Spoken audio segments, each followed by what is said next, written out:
আমার দিনী ভাইয়েরা, আজ রবিউল আউয়াল মাস। এই রবিউল আউয়াল মাসে আল্লাহ পাক দুনিয়ার জমিনটাকে শ্রেষ্ঠত্বের ঘোষণা দিলেন, তার রাসূলকে দুনিয়ায় পাঠালেন। আজ সেই রবিউল আউয়ালের 16তম তারিখ, অত্যন্ত গুরুত্বপূর্ণ একটা সময়। মুসলিম শরীফের হাদিসে আসছে, রাহমাতুল লিল আলামিন বলেন, আদম থেকে ঈসা পর্যন্ত যত নবী রাসূল আল্লাহ পাঠালেন, সব পাঠানোর পর গোটা পৃথিবীতে মনে হয় যেন কোনো একটা জিনিস শূন্যতা অনুভব করছে।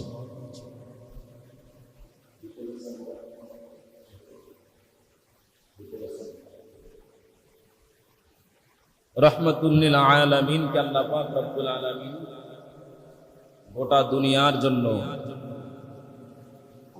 এই শূন্যতাকে আল্লাহ পাক পূরণ করার জন্য রবিউল আউয়াল মাসে তার রাসূলকে দুনিয়াতে পাঠাইলেন, আর পাঠিয়ে দিয়ে আল্লাহর সৃষ্টিটাকে আল্লাহ পরিপূর্ণ করে দিলেন। চিল্লায় বলেন সুবহানাল্লাহ। আমরা সেই নবীর উম্মত হতে পেরে খুশি না বেজার? আমরা নবীর উম্মত হতে পেরে খুশি না বেজার? অন্য নবীরা আল্লাহর কাছে আরজ করছে, আল্লাহ আমরা যদি আখিরি জামানার নবীর উম্মত হইতে পারতাম, আমাদের কপালটা অনেক ধন্য হয়ে যেত। কিন্তু আমরা আল্লাহর কাছে কোনো দরখাস্ত করি নাই, কোনো কিছু চাই নাই, চাওয়া ছাড়াই আল্লাহ আমাদেরকে শেষ নবী, মায়ার নবী, রহমতের নবী, মুহাম্মদ আরবি নবী, মুহাম্মদ রাসূলুল্লাহ সাল্লাল্লাহু আলাইহি সাল্লামের উম্মত হিসাবে আমাদেরকে বানিয়ে দিলেন। আমরা সেই সুবাদে আরো একবার শুকরিয়া আদায় করি, আলহামদুলিল্লাহ। ভাইয়েরা আমার, কুরআনুল কারীম রাসূলুল্লাহ সাল্লাল্লাহু আলাইহি সাল্লামের জীবনের শ্রেষ্ঠ এক মুজিজা। জিবরাইল আলাইহিস সালাতু ওয়াস সালাম নবী সাল্লাল্লাহু আলাইহি সাল্লামের 23 বছরের নবুয়াতের ক্লান্তিময় সময়ে নবীজির কাছে প্রায় 24,000 বার এসেছেন। সুবহানাল্লাহ। কতবার এসেছেন? প্রায় 24,000 বার এসেছেন। কিন্তু অন্য নবীদের কাছে কারো কাছে 5 বার, 10 বার, 20 বার, কারো কাছে 40 বার গেছেন। কিন্তু আপনার নবী, আমার নবী, মায়ার নবী, রহমতে আলম নবীর কাছে গেলেন 24,000 বার। এত মর্যাদা আল্লাহ দিলেন সে হাবিবকে।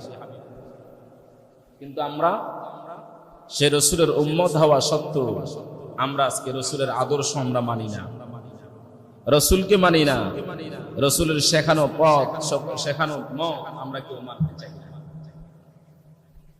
আল্লাহ পাক তার হাবিবকে কত মর্যাদা দিলেন।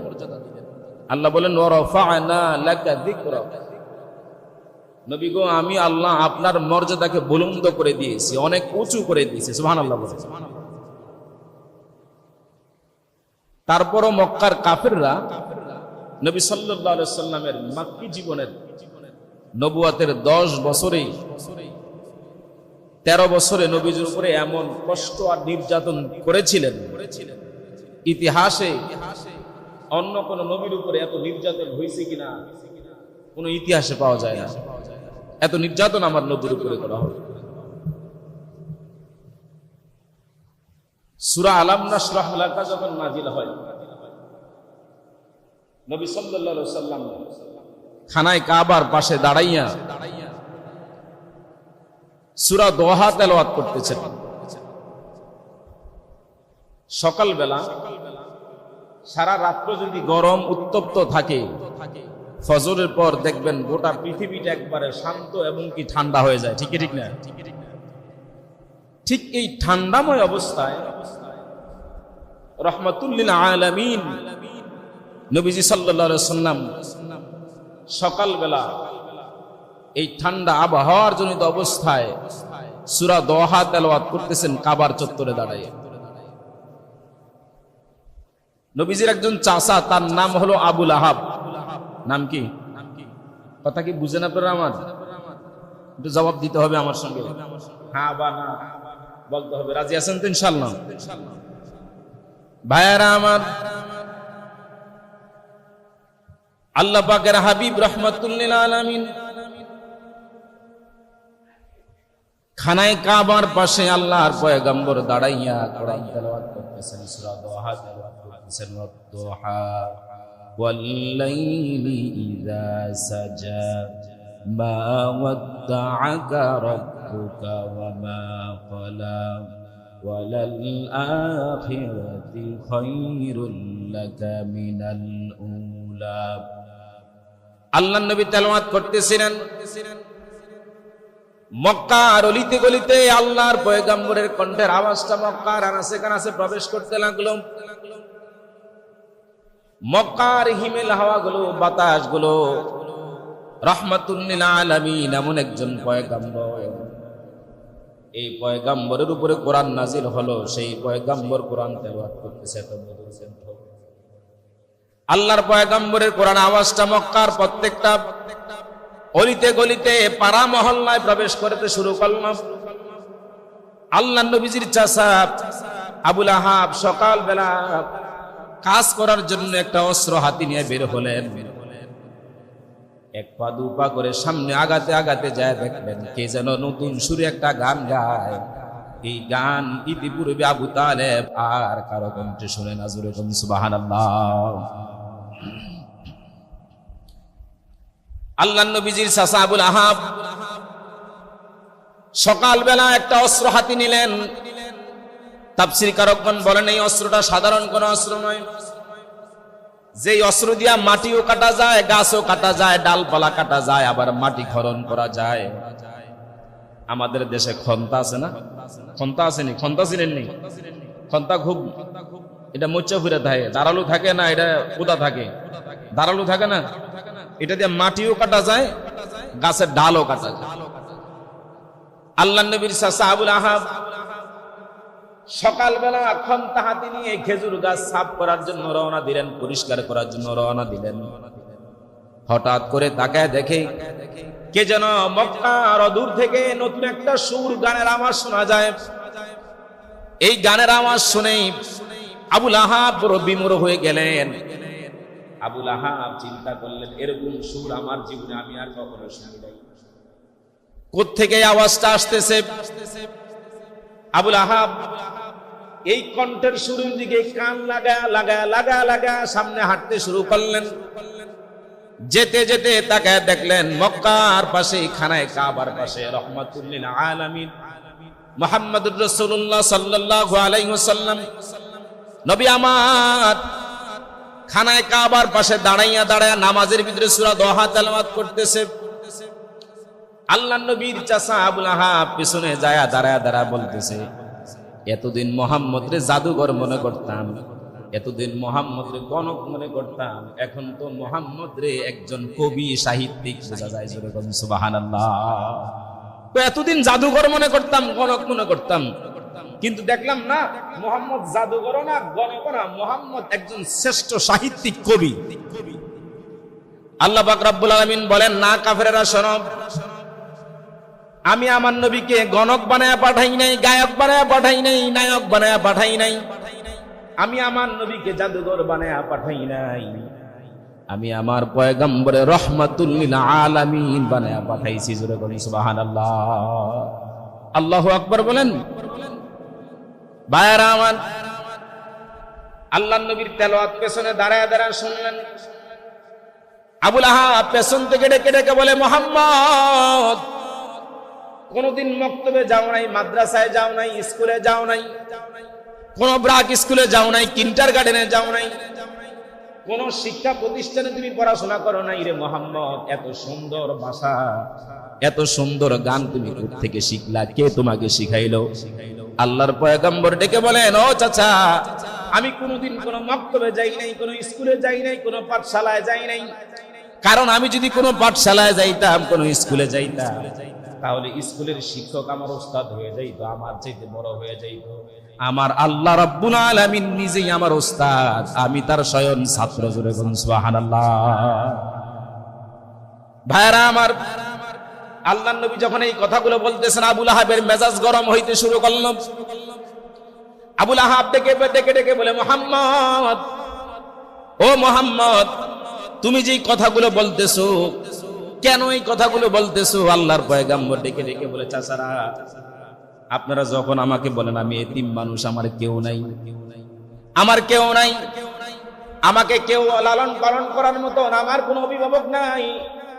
ও চাচা, আপনারা যখন আমাকে গালিগালাজ করতেন, আমাকে যখন ধিক্কার দিতেন, আমাকে যখন আপনারা অপমান করতেন, আমি মুহাম্মদ যখন রাস্তা দিয়ে মন মরা হয়ে হাঁটতাম, আমার আল্লাহ আসমান থেকে আমাকে ডেকে ডেকে বলেন, আলাম ইয়াজিদকা ইয়াতীমান ফাআওয়া। আল্লাহু আকবার বলেন। আল্লাহ পাক রব্বুল আলামিন বলেন, ও পয়গম্বর, আপনি কেন টেনশন করেন? আপনি কেন চিন্তা করেন? আপনি কেন মন খারাপ করেন? ও পয়গম্বর, আমি আল্লাহ আপনাকে এতিম অবস্থায় পেয়েছিলাম। আপনি দুনিয়ায় আসার 6 মাস আগে, যখন আপনি আপনার মায়ের 6 মাস পেটেছিলেন, আপনার বাবা আব্দুল্লাহ শাম দেশে ব্যবসা করতে যায় মদিনার ভিতরে ইন্তিকাল করে মারা গেছে। আপনি তখন থেকে ইয়াতীম হয়ে গেছেন। আপনি আপনার আম্মার কাছেও বড় হতে পারেন নাই। হালিমার কাছে 5 বছর ছিলেন। হালিমার কাছে 5 বছর পর থেকে 6 বছর বয়সে আপনি আপনার মায়ের কাছে আসছেন। 6 বছর থেকে কিছুদিন যাওয়ার পরে আপনার মা দুনিয়া থেকে বিদায় নিয়ে গেছে। ওগো পয়গম্বর, আমি আপনাকে এতিম অবস্থায় পেয়েছিলাম। তবে শুনেন, মক্কার কাফেরদেরকে আপনি ঘটনা জানিয়ে দেন, যদিও তারা মনে করে আপনি এতিম। আমি আল্লাহ মক্কার 2 জন বড় লিডারকে আপনার অভিভাবক বানায় দিলাম। একজনের নাম হলো আব্দুল মুত্তালিব, খানায় কাবার মুতাওয়াল্লি, আরেকজনের নাম হলো আবু তালেব। 2 জন নেতা আপনার অভিভাবক বানাইয়া আমি আল্লাহ আপনাকে শ্রেষ্ঠ বানায় দিলাম। সুবহানাল্লাহ। এজন্য ভাইয়েরা আমার, আল্লাহর পক্ষে চললে, কোরআনের পক্ষে চললে, হাদিসের পক্ষে চললে, রহমাতুল লিল আলামিনের আদর্শ মানলে, সমাজের মানুষরা গালিগালাজ করবে, সমাজের মানুষরা আপনাকে ধিক্কার দিবে, সমাজের মানুষরা আপনাকে রাজাকার বলবে, আপনাকে আলবদর বলবে, আপনাকে জঙ্গি বলবে, আপনাকে গালিগালাজ করবে, আপনার জন্য জায়গায় জায়গায় মিটিং বসাইয়া আপনাকে অপমান করার চেষ্টা করবে। আল্লাহ বলেন, ও দুনিয়ার মানুষেরা, আমার নবীকে কেউ অপমান করতে পারে না, তোমাদেরকেও কেউ অপমান করতে পারবে না। জোরে বলুন সুবহানাল্লাহ।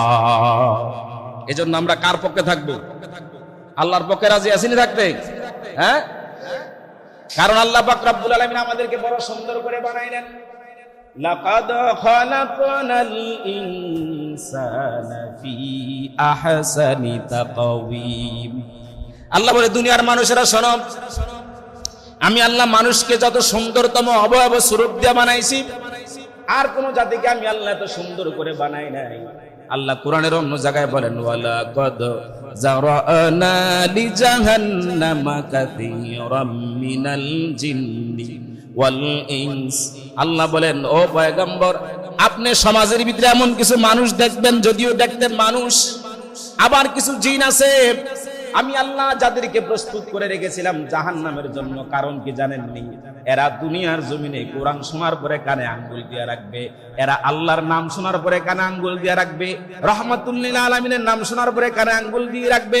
ওগো পয়গম্বর, আপনি তাদেরকে জানিয়ে দেন, আপনি তাদেরকে জানিয়ে দেন, বালহুম আদল, এরা চতুষ্পদ জন্তুর চাইতেও খারাপ। জোরে কর নাউজুবিল্লাহ। এরকম সমাজে লোক নাই? মসজিদও আইয়ে না, কিন্তু এদের দোকানে বসে বসে ইমাম সাহেবের বিরুদ্ধে সমালোচনা করে। আছে না নাই? ফজরের নামাজে ইমাম সাহেব আর মুয়াজ্জিন আর মুসল্লি নাই, এই কথা কয় না? আছে না নাই?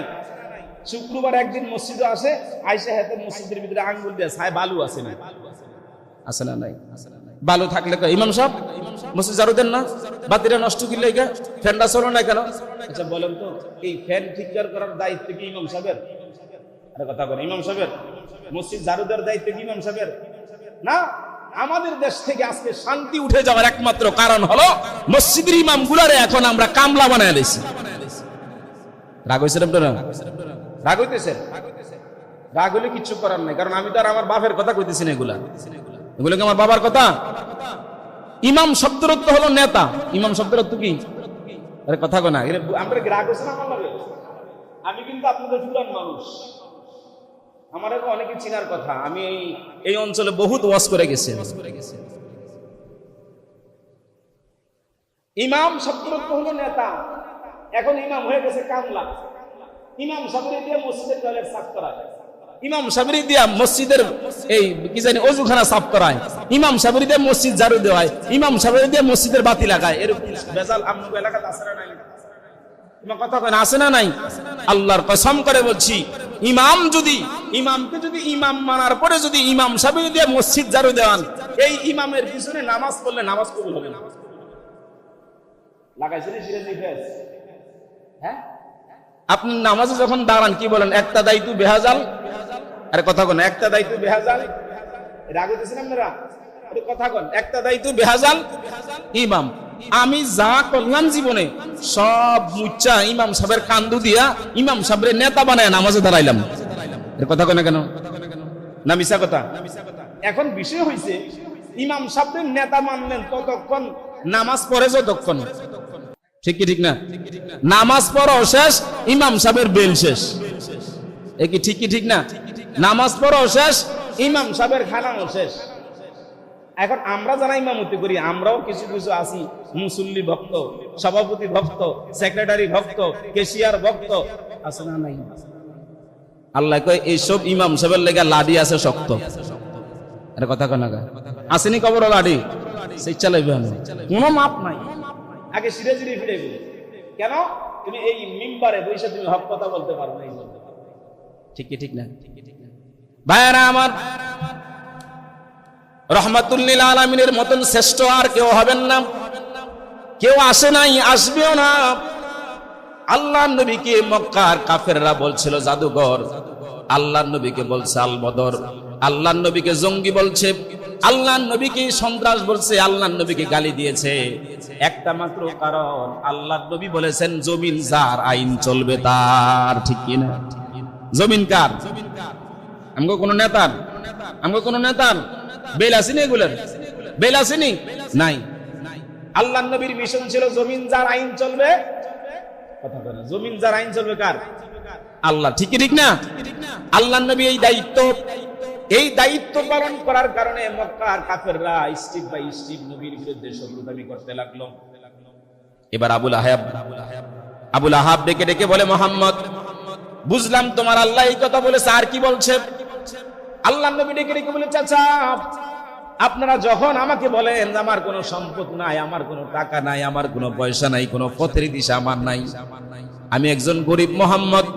মক্কার কাফেররা আল্লাহর নবীর বিরুদ্ধে যখন ষড়যন্ত্রের স্টিম লীলার শুরু করে দিল, মক্কার কাফেররা যত ষড়যন্ত্র করে, প্রত্যেক ষড়যন্ত্রগুলো একটা একটা করে বিতা হয়ে যায়। আল্লাহর নবীকে কখনো বিপদে ফেলাইতে পারে না। হেফাজত করে কে? সে আল্লাহ এখন বুড়ো হয়ে গেছে, আল্লাহ আসেনি। আল্লাহর চোখের পর কমে গেছে। আমরা না চোখের পর যাই, আল্লাহর চোখের পর যায়নি। না না না, আল্লাহর চোখের পর যায় না। আল্লাহ কখনো বুড়া হয় নাই। আল্লাহ আগে যেমন ছিলেন এখনো তেমন আছে। ওই ফেরাউনের সময় যে আল্লাহ ছিল এখনো সেই আল্লাহ আছে। নমরুদের সময় যে আল্লাহ ছিল এখনো সেই আল্লাহ আছে। আবু জাহেলের সময় যে আল্লাহ ছিল সেই আল্লাহ এখনো আছে। সাদ্দাদের সময় যে আল্লাহ ছিল সেই আল্লাহ এখনো আছে না নাই? তাই ভাইয়ারা আমার, আল্লাহর নবী যেমন, আল্লাহর নবীর উপরে যেমন ষড়যন্ত্রের স্টিম রুলার ছিল, আজ আপনার সমাজে আমার সমাজে দেখবেন যেই মানুষগুলো কোরআনের কথা বলে, যেই মানুষগুলো আল্লাহর পথে ডাকে, এই মানুষগুলোর পক্ষে মানুষ কম না বেশি? কম। এটার বিরুদ্ধে বেশি। এর কথা কেন? যেই মানুষটা হক কথা বলে, সত্য কথা বলে, কোরআনের কথা বলে, রাসূলের দিকে ডাকে, এই মানুষের বিরোধিতা বেশি, তার দলের লোক কম, তার বিরোধী দলের লোক বেশি, ঠিক ঠিক না? ভাইয়ারা আমার, আল্লাহর পয়গম্বর নবীজিকে ডেকে ডেকে বললেন, ও মুহাম্মদ, তোমার আল্লাহ আর কি বলেছে? আল্লাহর পয়গম্বর বলে, চাচারা আপনারা যখন বলেন যে আমি মুহাম্মদ, টাকা নাই পয়সা নাই, আমার কোনো দন্টন নাই, আমি কেমনে চলবো? মক্কার মানুষদেরকে আপনারা লেলায় দিছেন। মুহাম্মদ নিজে খাইতে পায় না, মুহাম্মদ নিজেই তো চলতে পারে না, তোমরা মুহাম্মদের কালিমা পড়লে তারা গরিব হয়ে যাইবা। কারণ যখন ইসলামের সূচনা হয় তখন মুসলমানের সংখ্যা কম ছিল, আর্থিক অবস্থা বড় দুর্বল ছিল।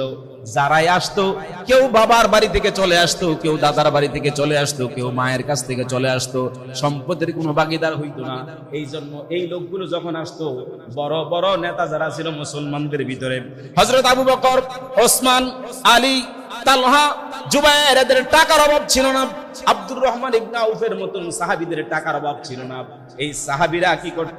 গরিব সাহাবীদেরকে টাকা দিয়ে সহযোগিতা করত। আর মক্কার কাফেররা এই জিনিসটাকে তারা সম্বোধন করে, এটাকে তারা মার্ক করে বলে দিলেন, মুহাম্মদ একটা গরিব মানুষ, মুহাম্মদের কাছে যে যায় সে ফকির হয়ে যায়, তোমরা মুহাম্মদের কাছে কেন যাইবা? নবী বলেন, চাচারা আপনারা যখন এই কথা বলেন তখন আমার আল্লাহ আমারে সান্ত্বনা দিয়ে বলতেছে, পয়গম্বর আপনি কেন বলছেন গরিব? আমি আপনাকে রাস্তায় পেয়েছিলাম, টাকা নাই পয়সা নাই, আমি আপনাকে মক্কার শ্রেষ্ঠ ধনী খাদিজার সঙ্গে আপনার বিবাহ দিয়া আপনাকে খাদিজার সম্পত্তির মালিক বানাইয়া শ্রেষ্ঠ ধনী বানাইয়া দিলাম। খাদিজার এত সম্পদ ছিল, আল্লাহ নবী হেরা গুহা থেকে যখন বাড়িতে আসলেন, আয়েশা বললেন, জাম্মিলুনি জাম্মিলুনি, আমার কম্বল দিয়ে জড়ায় ধরো। নবী সাল্লাল্লাহু আলাইহি ওয়াসাল্লাম রে কম্বল দিয়ে জড়ায় ধরছে। জিজ্ঞে আপনার কি হইছে? জ্বর টর আইছে নি কোনো? কয় আমি হেরা পর্বতের ভিতরে এমন এক মানুষ দেখলাম যার মাথা হইছে আসমানে, পা হইছে জমিনে, আমি এই লোকের দেখা আমার অবস্থা খারাপ। সুবহানাল্লাহ বাজিয়ে কইেন। আচ্ছা আমরা দেখলে কি করতাম? হাজামা যেটা আছে এটা চেঞ্জ করুন লাগছে, এটা কথা কানা কানা ডরে ডরে, ঠিকই ঠিক না? আর সাধারণ মোড়া কাটা আইয়া যদি ওকে থ্রেট দেয়, এখন এটার অবস্থা খারাপ। এই আজ থেকে 2 মাস আগে তো বাংলাদেশের বড় বড় যেগুন চিমা চাপায় হলায় গেছে, কথা কয় না? ফলাই না নাই আপনাদের দেশে 2-1টা জিডি কয়েকদিন আগে ফলাই গেছে। সাতম্পুনাতা হুন্ডা নাতা আসেনি দেশ, এইটা গো হুন্ডার আওয়াজে মসজিদে নওয়াজর মজা, কথা কয় না? কয় কোন আসেনি এগুন? হ্যাঁ, বাড়ি চালান 2-1টা খুঁজে পাওয়া যায় না, এর কথা কয় না? কা ঠিকই ঠিক না? ভাইরা আমার, আল্লাহ পাক রব্বুল আলামিন সূরা আল ইমরানের ভিতরে বলে, তোমরা এমন নেতার পিছনে ঘুরো যেই নেতারা তোমরে ফাঁকি দিয়া তোমরে কম ছাড়া হলায় যাবে। আমার কথা না আল্লাহর কথা? ওইসিনি ঘটনা ঘটছিনি, ঘটনা ঘটছিনি। আল্লাহ আমাদেরকে হেদায়েত দান করুক, আমিন কোন। আল্লাহ আমাদেরকে সহিহ বুঝ দান করুক, আমিন বলেন। ভাইরা আমার, তৎকালীন সময়ে মক্কার সবচেয়ে সম্ভ্রান্ত পরিবারের মেয়ে, সম্পদওয়ালা মেয়ে হলো খাদিজা। আল্লাহ পাক রব্বুল আলামিন খাদিজার সঙ্গে নবীর একটা বিবাহ বন্ধনে আবদ্ধ করায় দিয়া আল্লাহর পয়গম্বর ঘরে যখন ঢুকলেন, নবুয়ত পাওয়ার পরে নবী সাল্লাল্লাহু আলাইহি সাল্লাম মন মরা হয়ে বসে রইছে। খাদিজা বলে, কেন গো মন মরা হইছেন? আল্লাহ আমারে নবুয়ত দিছে, কোরআন দিছে, আমার উপরে কোরআন নাজিল হয়েছে।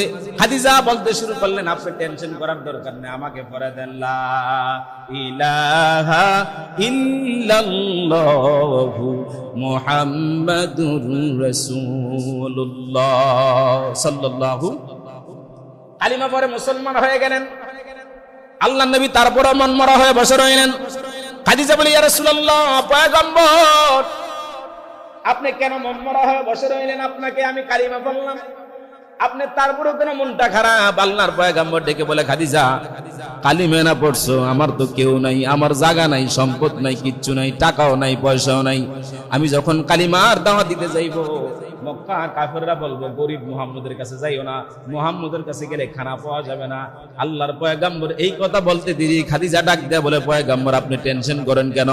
আমি মক্কার সবচেয়ে ধনী পরিবারের ধনী মেয়ে, আমাকে আল্লাহ যত সম্পদ দিয়েছে, আমি খাদিজার যত সম্পদগুলো আছে সব আমি খাদিজা আপনার নামে উইল করে দিলাম। সুবহানাল্লাহ। আল্লাহর নবী ধনী হয়ে গেলেন। এবার আবু লাহাব জিজ্ঞেস করে, ও মুহাম্মদ, তোমার আল্লাহ আর কি বলছে? আল্লাহর পয়গম্বর ডেকে বলে, চাচা আপনারা যখন মক্কার অলিতে গলিতে ঘুরে ঘুরে যখন আমাকে বলতেন মুহাম্মদের কাছে যাইও না, মুহাম্মদের পথের কোনো দিশা নাই, কারণ আমরা মূর্তির পূজা করি, হোবলের পূজা করি, 360 মূর্তির পূজা করি, আগুনের পূজা করি, আমরা দেবদেবীর পূজা করি। ও দুনিয়ার মানুষেরা শোনো, এখনো আমাদের দেশে মূর্তি পূজা আছে না নাই? কালী পূজা আছে না নাই? দুর্গা পূজা আছে না নাই? লক্ষ্মী পূজা আছে না নাই? আসেনি, আসেনি। আবার আমগো দেশ কোন কোন নেতার মূর্তি বানাইয়া এটার ভিতরে মানুষ নম নম করে, আছে না নাই? আল্লাহর নবী শুধু নয়, হযরত ইব্রাহিম পয়গম্বর থেকে মূর্তি ভাঙার মিশন ছিল। মূর্তি জমিনে কখনো মূর্তির কাছে কিছু চাওয়া যায় না। আপনি দেখেন হিন্দুদের 360টা মূর্তি, তাদের দেব দেবতার কোনো অভাব নাই, তারা একজনের কাছে একটা চায়, একজনের বউ দেয়। বিয়া করেন না কোথাও একজন? কথা বুঝেননি? আর কেন কথা বুঝেননি আপনারা? হিন্দু অবস্থা দেখেন, এটা বিয়া করেন না কোথাও একজন, বৃষ্টি দেউন না কোথাও একজন, খরা দেউন না খোদা একজন, এরপরে টিয়া দেউন না খোদা একজন, হোলাই নউন না খোদা একজন। আচ্ছা, যদি এই মুহূর্তে কোন রকম ভাবে তাকে বউ দেউন না, বিয়া করার না খোদাটা না থাকে, এই তার কোয়াল বউ আসেনি আর কথা কেনা বুঝুন না কথা। এই তাকে খোদা যেটা বিয়া করায় এই খোদা যদি তাকে না থাকে, কোন রকম ভাবে মনে করেন এটার বৃষ্টি দিবি যেটা নষ্ট হয়ে গেছে, এখন যদি এই খোদা যদি না থাকে তার বিয়ার অবস্থা কি? কয়জন আমাদের খোদা? খোদা তো এটা হিন্দুদের ভাষা, আমাদের আল্লাহ কয়জন? কথা কয় না কয়জন? আল্লাহ বলেন কুল হুয়াল্লাহু আহাদ আল্লাহুস সামাদ লাম ইয়ালিদ ওয়া লাম ইউলাদ ওয়া লাম ইয়াকুল লাহু কুফুয়ান আহাদ। আছে না নাই কোরআনে? আসেনি? পারেননি এটা আপনারা? রাসূল সাল্লাল্লাহু আলাইহি ওয়াসাল্লাম বলেন, তোমরা তোমাদের সন্তান যখন কথা ফুটে তখন সর্বপ্রথম 60টা সূরা শেখাও। কয়টা সূরা? আরো আসতে পার না কয়টা? তো আমরা মনে রাগ হইছে না আমার লগে? রাগ নি আপনারা? কয়টা সূরা শিখাইতে কইছে? এ আমার লগে কোন? এক নম্বরে আসর, এক নম্বরে কি? ওয়াল আসরে। আসেনি সূরাটা কোরআন শরীফ? একটা হচ্ছে সূরা আসর, আরেকটা নাম হচ্ছে কাউসার, আরেকটা নাম হচ্ছে নসর, আরেকটা হচ্ছে ইখলাস। তাহলে একটার নাম কি? আসর। কথা বলেন, একটার নাম কি? আরেকটার নাম কাউসার, আরেকটার নাম কি? আরেকটার নাম কি? নসর, আরেকটার নাম কি? আরেকটার নাম কি? ইখলাস। সাইরোটা সূরার এত মর্যাদা, একটা একটা করে বর্ণনা করলে 1 ঘন্টা লাগবে, এত মর্যাদা। আল্লাহ আমাদেরকে মানার তৌফিক দান করুন। আরো চিল্লা কোন আমিন। রাসূল শুধু একটু ইঙ্গিত দেয় আপনাদেরকে, যদি কোনো ব্যক্তি রাত্রে ঘুমানোর সময় এই সাইর সূরা পড়ে ঘুমায়, আর যদি এই রাতে মারা যায়, আল্লাহ পাক সাথে সাথে জান্নাত তাকে দিয়ে দিবে। তাহলে এটা কি দামি না কম দামি? আরে কথা কয় না, দামি না বেদামি? আমরা বাঙালি তো যেন পয়সা বেশি সুদে লাগাই বেশি আনা। এর কথা কয় না কা? যেন 10 টাকার জায়গা 15 টাকা সুদ পাওয়া যাইব, বাঙালি জমিন বেচলে সুদে লাগায়। এরকম সিটিং আপনাকে লক্ষ্মীপুরে নাই? তোমার কথা কয় না, আছে না নাই? রাগ হইেন না, আমগো দেশে যে তার টিয়া বেশি সুদে ব্যবসা করে টি হইছে, এই তারে মসজিদ কমিটির সভাপতি বানায়। এর কথা কয় না কা? মাহফিলের সভাপতি হয়, আছে না নাই? এটার কি লেখা করে? কয় এই মসজিদ কর, টাইলস যা লাগে সবাই একলা দিয়ে দিয়ে। এখন ইমাম সাহেব চিন্তা করে, আইরি 3-4 লাখ টাকা টাইলস দিছে, এই তার যদি সভাপতি না বানাই ইজ্জত তো যাইব। মা কথা কয় না কা? এবার সবাই ঠেলি ঠুলি জাতি হেতারে সভাপতি বানায় দেয়, কিন্তু এই বাদেংমায় মসজিদের সভাপতি হইলে এই ইমামের ভিসে নামাজ পড়া নামাজ হইতো না। কথা বুঝেন নাই? আল্লাহ আমাদেরকে সহি বুঝ দান করে। আর একটু চিল্লা এখন আমি, আমরা কি রাগ হইতেছে? না, আমার মনে রাগ হইতেছে না। আমরা ভাইয়ারা আমার, রাহমাতুল লিল আলামিন বলে, চাচা আপনারা যখন আমাকে বলেন আমি পথের দিশা হারিয়ে ফেললাম, আমার যখন কোনো পথ নাই, আপনারা বলেন আপনারা মাটির মূর্তির পূজা করেন, আপনারা হোবলের পূজা করেন, আপনারা সরস্বতীর পূজা করেন, আপনারা দুর্গা পূজা করেন, লক্ষ্মী পূজা করেন। ও চাচারা, এমন সময় যখন আপনারা করেন, আমি মুহাম্মদ আপনাদের এই মূর্তির পূজা বন্ধ দিয়ে আমি এক আল্লাহর পূজা করি। এই জন্য আপনারা আমাকে বললেন আমি পথের দিশা হারিয়ে ফেললাম, আমার কোনো পথ নাই। আল্লাহ পাক ডেকে ডেকে বলে, পয়গম্বর আপনি তাদের কথাই কেন মন খারাপ করেন? মন খারাপ করার কোনো বিষয় নয়। আপনি যেদিনকে রাস্তায় ঘুরতেছিলেন, কোন পথে যাইবেন, কোন রাস্তায় যাইবেন, আপনি কি সরস্বতীর পূজা করবেন, না কালী পূজা করবেন, না দুর্গা পূজা করবেন, না লক্ষ্মী পূজা করবেন, আপনি কই যাইবেন চিন্তা করতেছিলেন। আমি আল্লাহ আসমান থেকে জিবরাইল পাঠাইয়া একটা ধর্ম পাঠাই দিলাম, ইন্নাদ-দীনা ইনদাল্লাহিল ইসলাম। আমি আল্লাহ আপনাকে একটা মনোনীত ধর্ম ইসলাম দিয়ে আপনাকে পাঠিয়ে দিলাম, যেই ধর্মটাকে আমি আল্লাহ জগতের শ্রেষ্ঠ ধর্ম বানায় দিলাম। একটা একটা করে আল্লাহ নবীকে বলতেছি, আল্লাহ নবী একটা একটা করে জবাব দিচ্ছে। আর আবু লাহাবের মাথা বড় গরম হয়ে গেছে। আবু লাহাব আল্লাহ নবীজিকে নবীজির কলারের ভিতরে ধরে একটা ধাক্কা দিলেন, নবী জমিনে পড়ে গেছে। আল্লাহ নবী জমিনে পড়ে যাওয়ার পরে এক কাণ্ড করালেন আবু লাহাব। আল্লাহ নবীর এই ডান সিনার ভিতরে পাড়া দিলেন, এখানে পাড়া দিয়া হাতের আঙ্গুলগুলো সব মোট করে ধরে একটা টান দিছে। আল্লাহ নবীকে টান দিয়া আবু লাহাবের হাতের ভিতরে যে একটা অস্ত্র আছিল, খন্তা, মনে আছে কি আছিল? আরে কথা কয় কি আছিল? খন্তা কি আছিল? এটা গ্রামের ভাষা আমরা খন্তা কই না, এই খন্তা নবীজিকে পাড়া দিছে, এই সিনা বরাবর পাড়া দিছে। পাড়া দিয়া আল্লাহ নবীজির হাতের 5টা আঙ্গুল শক্ত করে ধরছে একাতে দইরা, এই খন্তা দিয়া আল্লাহ নবীজির এই ডান হাতটার ভিতরে 7টা বাড়ি দিছে। এই ডান হাতটা 7টা ভাঙ্গা পড়ে গেছে। নাউজুবিল্লাহ বাজে কইেন থাক। আমাদের নবীজিরে মারছে আর আমরা সুবহানাল্লাহ কইছি। আফসোস জাতির জন্য, আমরা আশিক রাসূল দাবি করি, কিন্তু নবীজির জীবনী শুনে কোন জায়গায় কি কোন লাগবে আমাদের এই দেন খেল নাই। ঠিক কি ঠিক না? এই যে গত কয়দিন আগে গেছে 10 মে জুলুসে ঈদে মিলাদুন নবী, কসিন আপনারা, হ্যাঁ, ঈদে মিলাদুন নবীর জন্য যত পাগল হয়, আল্লাহর নবীর আদর্শ মানার জন্য তত পাগল হয় না। কথা কেন কেন? ঈদে মিলাদুন নবীর জন্য যত পাগল হয়, আমি তো এই বছরও দৌড়ছি একটারে, সে জশ্নে জুলুস করতেছে, মিছিল করতেছে, এতে পায়জামা হিনছে, মানে জিন্সের আপনার হিনছে, এটা এটার ফায়ার নিয়ে দেখান যায় আইদের দচ্ছে এই এরিয়ায় এটা হুনি যা বা কি হইছে, মানে হেতে যেই দেশ তা হেতার বাইরে বাসা আবার এটা এরি হুনি যা, বই যা, হুনি যা, খাই যা, এটা খাইছা আই আবার হেতারে বলছে এরিয়া হুনি যা রে কি হইছে, তো হুজুর কি হইছে, কি করস, মিছিল করতেছি, কি মিছিল করস, নবীজি আইছে আর লাগে মিছিল করে, তো তুই যে ডাক্তার নিছে তোর হাজামা হয়ে গেছে, এটা তো হুজুর খেয়াল নাই কি নাই তার, তুই গেলাম আজ ফজল সরস্বতী কয়না হরিল, কথা বুঝেন না মনে আপনারা? হেতে নবীজি দুনিয়াতে আসছে এই জন্য হেতে মিছিল দিয়ে গলা হারাই লাইতেছে, কিন্তু হেতে ফজর নামাজ পড়ে না। আর আল্লাহ নবী নামাজ পড়ার জন্য নবীজির পথের ভিতরে মাইমুনা কুটনবুরি কাঁটা দিয়ে রাখছে যাতে নবী মসজিদে না যাইতে পারে। নবীজি নামাজের ভিতরে দাঁড়াইছে, নবীজি নামাজে দাঁড়াইছে, নবীজির ঘাড়ের ভিতরে পচা উটের নাড়ি ভুড়ি চাপাই দিছে। আপনি জশ্নে জুলুস নিয়ে পাগল হয়েছেন, আর নবীজি নামাজ প্রতিষ্ঠা করার জন্য জমিনে কষ্ট করেছেন, রক্ত দিয়েছেন, দাঁত ভেঙেছেন, নবীজির মাথার ভিতরে লোহার কড়া ঢুকেছে। আপনার সেই আদর্শ নাই, আপনি কখনো আশিক রাসূল হতে পারেন না। ঠিক কিনা বলেন? রাগ হইছেন? আল্লাহর পয়গম্বর বলতেছে, চাচা মক্কার কাফিররা সবাই নবীর বিরুদ্ধে করলেন, আল্লাহ নবীকে মারার জন্য একটা নয় দুইটা নয়, খন্দা দিয়া 7-7টা পিটা দিলেন হাতের ভিতরে। নবীজির হাতের এই হাতের ভিতরে 7টা ভাঙ্গা পড়ে গেল। আল্লাহর পয়গম্বর বেহুশ হয়ে পড়ে গেলেন। হঠাৎ করে পয়গম্বর চক্ষু খুললেন, চক্ষু খুলে দেখলেন মক্কার নবীজির আপনজনেরা সবাই নবীজির চারপাশে দাঁড়ায় রয়েছে। আল্লাহর নবী এতক্ষণ কোনো কান্নাকাটি করলেন না। নবীজি আপন লোকদেরকে দেখা আল্লাহ নবী হাউমা করে কাঁদতে শুরু করলেন। দেখবেন আপনার ছেলে, আপনার মেয়ে, আপনার বাতিজা রাস্তার ভিতরে কিলাকিলি লাগছে, হেন দুইটা মায়ের খেয়া বাইদিল দৌড় দিছে, চাচারে দেখছে অন্য বাপেরে দেখছে। এবার কোন এতক্ষণ কান্দে না, অন কানবনি, কথা কেন অন কানবনি, অন এদের কানটা আরো বেশি বাইরে যায়। ঠিক ঠিক না? নবী সাল্লাল্লাহু আলাইহি সাল্লামের নিজের চাচা, আপন চাচা আবুল আহাব নবীকে মারলেন, এক বিন্দু পরিমাণ কান্না করলেন না।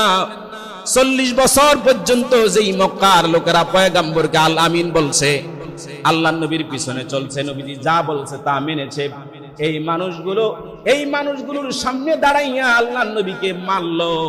আল্লাহর নবীর এই হাতটাকে 7 ভাঙ্গা দিলেন, হাতটা লড়বড়াইতেছিল, এরকম ভাবে ঝুলে গেল। আল্লাহর পয়গম্বর তাকায় দেখলেন এই মানুষগুলো দাঁড়ায়া মাইরের তামা দেখছে। একটা মানুষ আমাকেও ধরে নাই, আবুল আহাবকেও নিষেধ করে নাই।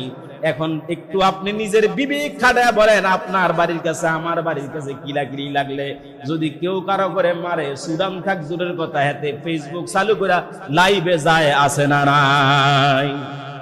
আসেনি? যেই মানুষটার উপরে নির্যাতনের স্টিম রুলার চলছে, ওই মানুষটাকে সে থামায় না, যে মারছে তাকেও থামায় না, বরং যাতে লাইভে যায় আঙ্গ বাইদারে এরকম একটা ঘটনা ঘটছে, হ্যাঁ আমরা সান দেখে, এরকম সিটিং বাংলাদেশে একটাও নাই। কেন নাই? কথাই বুঝি না, কার লোকের কথা কইতেছে। আমরা কি মুর্দা না জিন্দা? কথা কেন? আমরা কি মরা না জেতা? হ্যাঁ, জেতা মানুষের আওয়াজ তো এরকম নজর করে, নারায়ে তাকবীর, নারায়ে তাকবীর, আল কোরআনের আলো, আল হাদিসের আলো। কোন যাওয়া যাইছে কি ঠেলার নাম বাবাজি?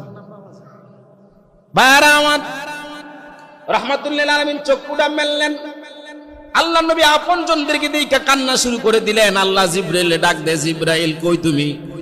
জিবরাইল কয় আল্লাহ আমি সিদরাতুল মুনতাহায়। কয় বয়ে থেকে লাভ নাই, কয় জান্নাতের কাছে যাও। জান্নাতের কাছে গেলেন নবী। আল্লাহ পাক জিবরাইলকে বলে উনজুর ইলা মানাজিরিল জান্নাহ, ও জিবরাইল জান্নাতের কোণার দিকে তাকাও। জিবরাইল জান্নাতের কোণায় তাকাইলেন, তাকায় দেখলেন জান্নাতের কোণার ভিতরে একটা কলস দেখা যায়। আল্লাহ বলেন কলসটা হাতে নাও। এই কলসটা হাতে নিয়ে আল্লাহ নবীকে আমার পয়গম্বরকে তুমি ফাজা কোলে করবা, কোলের ভিতরে উঠাইবা। কোলে উঠাইয়া খাদিজার কাছে নিয়ে যাইবা। খাদিজাকে যা বলবা, ও খাদিজা এই যে কলসটা আল্লাহ পাক দিলেন জান্নাত থেকে, দুনিয়ার জমিনের 7টা কূপের পানি নিবা। 7টা কূপের পানি নিয়া নবীজির যে হাত ভাঙছে 7 জায়গার ভিতরে ব্যান্ডেজ করে দিবা। আর 7 কলসের 7 নদীর পানিগুলো এই ভাঙ্গা জায়গার ভিতরে লাগাই দিবা। আল্লাহ পাক রব্বুল আলামিন এই পানির বদৌলতে এই ভাঙ্গা হাতকে ভালো করে দেওয়ার ক্ষমতা আল্লাহর আছে না নাই? আছে না নাই? বায়ান আমার আল্লাহ নবীকে বাসায় নিয়ে যাওয়া হলো। তাফসীরে কিতাবে 2টা বর্ণনা আসে। কেউ বলেন পয়গম্বর আরবীর এই হাত ভাঙ্গা হাতটা ব্যান্ডেজ করার পরে 3 দিন ছিল, কেউ বলে 7 দিন ছিল। আল্লাহ পাক রব্বুল আলামিন 3 দিন অথবা 7 দিন থাকার পরে এবার নবীজি সুস্থ হয়ে গেলেন। জিবরিলকে পাঠাইলেন, জিবরিল যাও যাও খাদিজাকে বলবা ব্যান্ডেজ যেন খুলে দেয়। আর আমার নবীকে বলবা আমার নবী যেন দিন প্রচার করার জন্য, আমি আল্লাহর কোরআনের রাজ কায়েম করার জন্য জমিনের ভিতরে যেন কাফেরদের কাছে দিনের দাওয়াত পৌঁছায় দেয়। জোরে বলুন সুবহানাল্লাহ। আল্লাহর পয়গম্বর ব্যান্ডেজ খুললেন। ব্যান্ডেজ খোলার পরে আল্লাহর পয়গম্বর এই ভাঙ্গা হাত এতদিন এমনি ঝুলাইন না ছিল, এবার নবীজি হাত খুললেন। খোলার পরে নবী একটা কারিশমা দেখলেন। নবীজি বলে, ও দুনিয়ার মানুষেরা, আমি যখন হাত ভাঙ্গার আগে যেই হাতটা আমি ব্যবহার করতাম তোমরা কি জানো? জানো রে, আমার হাতের ভিতরে আল্লাহ স্পেশাল পাওয়ার দিয়ে দিছে। আমি হাত আস্তে খুলতে চাই, আমার হাতের ভিতরে দ্বিগুণ শক্তি বাড়ায় দিছে কে? আরো জোরে কোন কে? আল্লাহ বলেন দুনিয়ার মানুষেরা রে, আমি আল্লাহর রাস্তায় যদি 1 টাকা খরচ করো আমি আল্লাহ 10 টাকা দিব। আমি আল্লাহর রাস্তায় যদি 1 কদম হাঁটো আমি আল্লাহ 10 কদম দৌড়ে যাব। আমি আল্লাহর রাস্তায় যদি কেউ যদি একটা জিনিস ব্যয় করে আমি আল্লাহ 10টা জিনিস তাকে দিয়ে দিব। আল্লাহর পয়গম্বরের 7 জায়গায় ভাঙ্গা পড়েছে। আল্লাহ পাক 7 10 70 গুণ পাওয়ার দিয়া বাম হাতের চাইতে ডান হাতের শক্তিটাকে আল্লাহ আরো বেশি বাড়ায় দিলেন। যেরকম আল্লাহু আকবার। নবী সাল্লাল্লাহু আলাইহি সাল্লাম এবার দিন কায়েম করার জন্য, দিন প্রতিষ্ঠা করার জন্য ঘর থেকে বের হবেন। এমন সময় পয়গম্বর আরবী ডান পা দিয়ে যখন ঘর থেকে বের হবেন, আল্লাহ নবীর ওই 7 দিন আগে যে মাইরের কথাটা ছিল, মাইরের কথা নবীর মনে পড়ে গেছে। আল্লাহ নবীজি সাল্লাল্লাহু আলাইহি ওয়াসাল্লাম এবার ঘরের থেকে আর বাইর না হইয়া ভিতরের দিকে চলে গেলেন। ভিতরের দিকে যাইয়া আল্লাহ নবী আবার বসে পড়লেন। আল্লাহ পাক রব্বুল আলামিন নবীকে একটা ডাক দিলেন, আলাম নাশরাহ লাকা সাদরাক ওয়া ওয়াদানা আনকা বিজরাক। জোরে কোন আল্লাহু আকবার।